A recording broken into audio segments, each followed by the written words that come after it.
In my view, there was something at least as big yesterday, which is the story, this alleged story of the killing of 66 people in Kajuru, in Kaduna.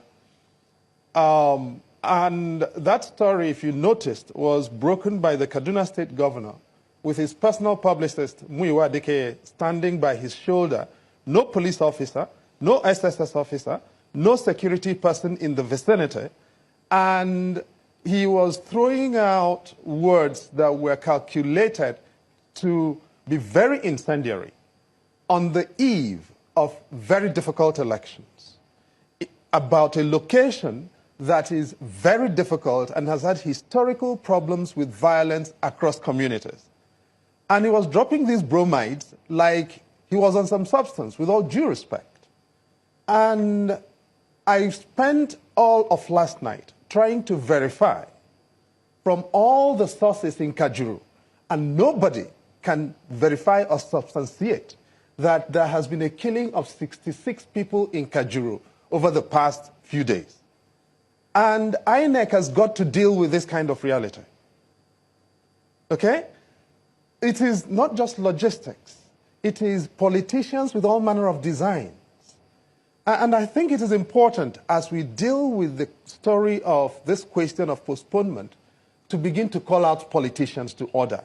You cannot, on the eve of a very difficult election, as a state governor, stand by yourself with your publicist and be talking about the killing of 66 people of one ethnic group and be talking about it with a celebratory air. That is beyond irresponsible. And I think people across all political divides must call out the Kaduna State Governor.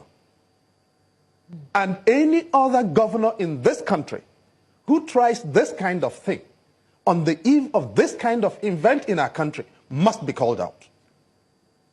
If I get you right, Professor Odinkalu, what you're saying is that this story about the killing, what the governor actually said was the killing of 66 Fulanis.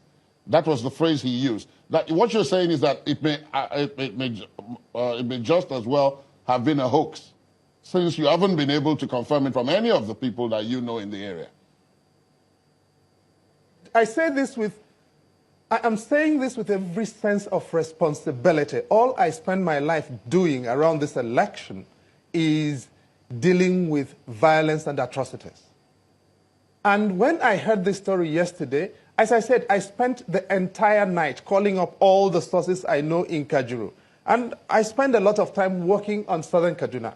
So I have a lot of colleagues across all divides, community leaders, faith leaders. These are not politicians. Community leaders, faith leaders, people who live in the neighborhood, professionals who care about what happens in these communities, who don't live in Kaduna or Kafanchan, who are living in Kajuru. And not one person can substantiate. What is it? There were some killings in Kajuru last week, up until about Saturday or Sunday.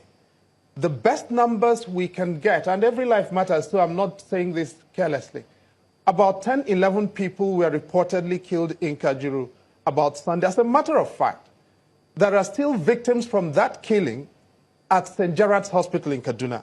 The governor indeed was at St. Gerard's Hospital on Tuesday. When did this killing that he talks about happen? No bodies, no police officer, no SSS, no sites, no cameras. And I challenge any medium in the country and beyond Nigeria, let us all go to Kajuru and let the governor join us and let him tell us where he got these bodies from. And let him show up with Muyiwa Adekeye and with Samuel Arunwa, who is his spokesperson. And let us all go there, because this is too serious for anybody to make.